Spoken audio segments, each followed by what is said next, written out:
નમસ્કાર, આપનું હાર્દિક સ્વાગત છે એજ્યુકેશન ગુજરાતી ચેનલમાં. આજે આપણે ધોરણ છઠ્ઠાના 18મી પાઠ ગુજરાતી વિષયનો એકલો જાને રે આ પાઠના લેખક છે રવિન્દ્રનાથ ટાગોર, અનુવાદક છે મહાદેવભાઈ દેસાઈ. આ પાઠનું સ્વાધ્યાયપોથીનું સંપૂર્ણ સોલ્યુશન વિડીયો માધ્યમ શીખવાનું છે. ચેનલ પર નવા આવ્યો ચેનલ સબસ્ક્રાઈબ કરો, વિડીયો લાઈક શેર કરજો. પહેલો પ્રશ્ન છે, નીચેના દરેક પ્રશ્નના ઉત્તર માટે આપેલા વિકલ્પમાંથી સાચો વિકલ્પ શોધી તેનો ક્રમ અક્ષર પ્રશ્ન સામેલા બોક્સમાં લખો. પહેલો પ્રશ્ન, કવિ મનુષ્યને કેવી રીતે જવાનું કહે છે? તો છે એકલા. બીજો પ્રશ્ન, અભાગી શબ્દનો અર્થ શું થાય છે? તો થાય છે કમ નસીબ. ત્રીજો પ્રશ્ન, કવિ કયું ગાણું ગાવાની વાત કરે છે? તો એ છે મનનું. ચોથો પ્રશ્ન, ધાને શબ્દનો અર્થ શું થાય છે? તો થાય છે દોડવું. પાંચમો પ્રશ્ન, કયો શબ્દ આભ શબ્દનો પર્યાયવાચી નથી? તો એ છે વાદળ. બીજો પ્રશ્ન, કૌંસમાંથી યોગ્ય વિકલ્પ પસંદ કરી ખાલી જગ્યા પૂરો. પેલું, તારી હાક સુણી હોય ના આવે. બીજું, રણ વગડે નીરસવા ટાણે સૌ ખૂણે સંતાય. ત્રીજું, ધંધેરી તુફાનની રાત. ત્રીજો પ્રશ્ન, નીચે આપેલા વિધાનો ખરા છે ખોટા? નિશાની કરીને જણાવો. પેલું, કોઈ સાથ ન આપે તો પણ આપણને પોતાને કરવા જેવા કામ લાગે તે કરવા રહેવું. વિધાન સાચું છે. બીજું, ડરી ગયા પછી પણ મોટાભાગના લોકો કહેવા જેવી જ વાત કહે છે. વિધાન ખોટું છે.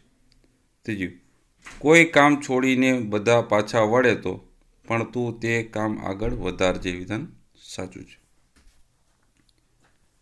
ચોથું વિધાન છે, તમને જે ગાવાનું મન થાય તે તમારે સૌની સાથે જ ગાવું. વિધાન ખોટું છે. પાંચમું, જ્યારે બધાય સંતાઈ જાય ત્યારે તું પણ સંતાઈ જજે. વિધાન ખોટું છે. છઠ્ઠું વિધાન, પગમાં લોહી નીકળે તો પણ તું રાનમાં આગળ વધતો રહેજે. વિધાન સાચું છે. સાતમું વિધાન, રાત તોફાની હોય ત્યારે બધા બારણા બંધ કરી ઘરમાં જ રહેવું. વિધાન ખોટું છે. આઠમું, તું અંજવાળું અને હું આપનાર દીવો થજે. વિધાન સાચું છે. નવમું, એકલો શબ્દ માત્ર છોકરાઓને જ લાગુ પડે છે. વિધાન ખોટું છે. પ્રશ્ન નંબર 4, નીચેના પ્રશ્નોના એક વાક્યમાં ઉત્તર લખો. પહેલું પ્રશ્ન, કવિ શું થાય ત્યારે મનનું ગાણું એકલા ગાવાનું કહે છે? તે છે સૌ ફરી જાય અને મોં ફેરવી બેસી જાય ત્યારે પણ મનનું ગાણું એકલા ગાવાનું કવિ કહે છે.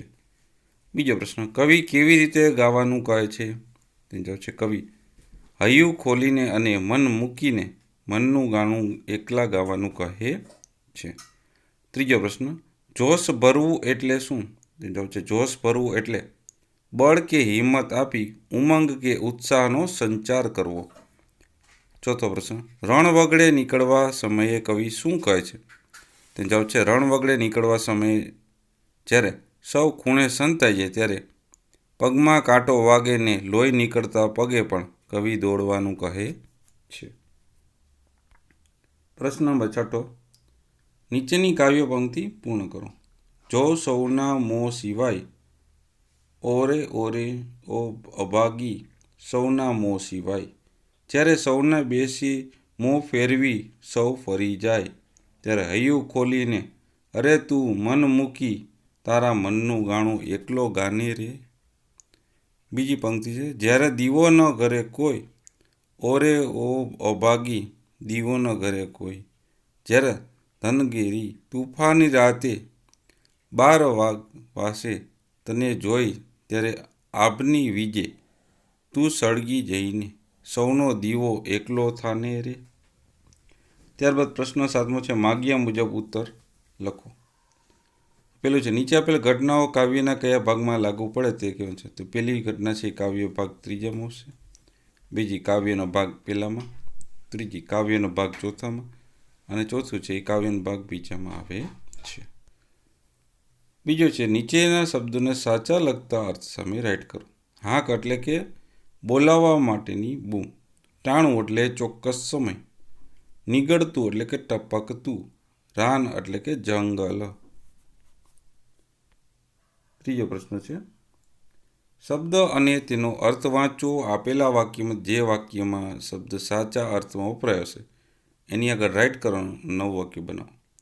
મોં ફેરવો એટલે મદદ કરવાની ના પાડવી એટલે થશે પેલું વાક્ય સાચું થશે. નવું વાક્ય થશે શેઠને ધંધામાં મોટું નુકસાન થતાં સૌએ મોં ફેરવી લીધું.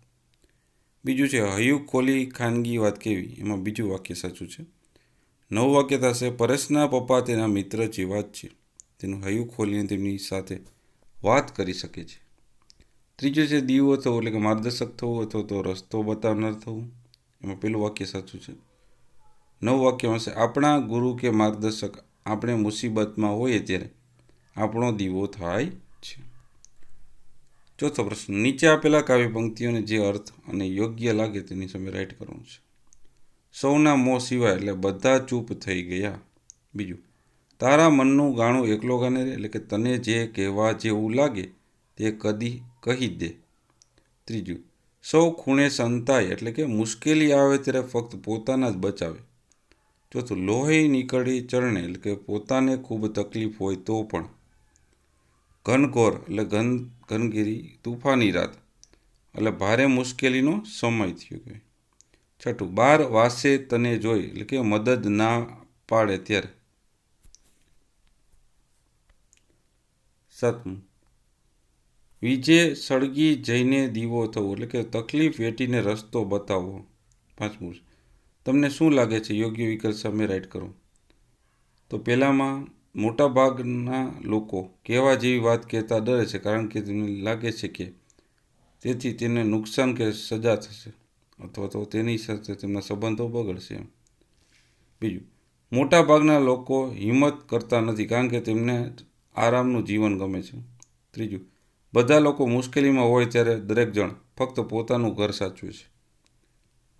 ત્યારબાદ કોષ્ટકમાંથી સંજ્ઞા શોધો લખવાનું છે. તો જાતિવાચક સંજ્ઞા છે એમાં પ્રાણી, ઝાડ, કેરી, લીમડો, બળદ, રણ, પર્વત, રાજા, દર છે, ગાય, મોર ને માણસ. વ્યક્તિવાચકમાં માનવ, રેખા, રાજ, રમા ને નલ. સમૂહવાચકમાં આવશે લશ્કર, ટોળકી, સમૂહ ને રાસ. ત્યારબાદ ઉદાહરણ પ્રમાણે અન્ય વાક્ય બનાવવાનું છે. સાધુનું શણગારેલું, તો જો ચોથું વાક્ય છે પાણી આ વાસણમાં ભરી દેશું, તો એનું શણગારેલું વાક્ય શું થશે? આ પાત્રમાં જળની પૂર્તિ કરી દેશો પ્રશ્નચિહ્ન.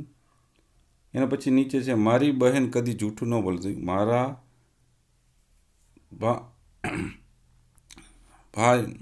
ભાનું કદી અસત્ય ન વધે, વધે એટલે બોલે નહીં.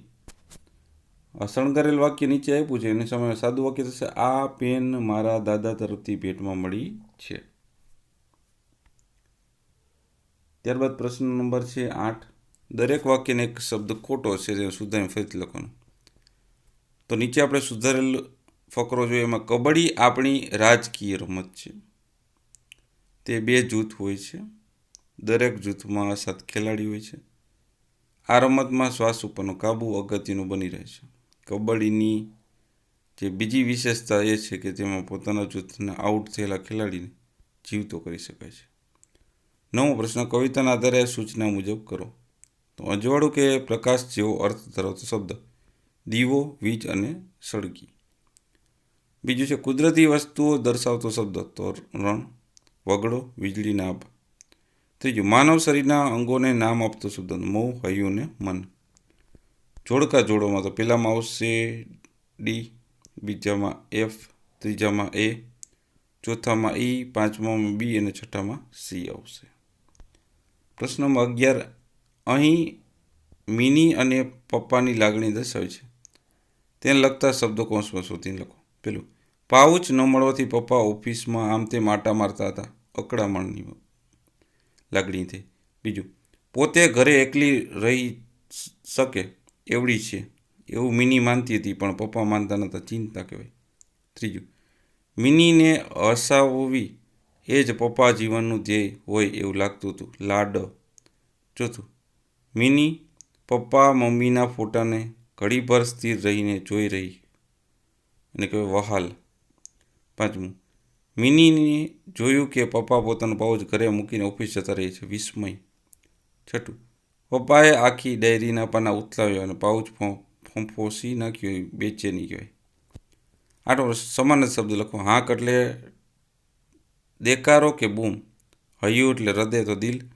ચરણ એટલે પગ અથવા ભાગ. ગાણું એટલે ગીત. ઘનકોર એટલે ગાઢું. દીવો એટલે દીપક. બાર એટલે બારણું. રાન એટલે જંગલ.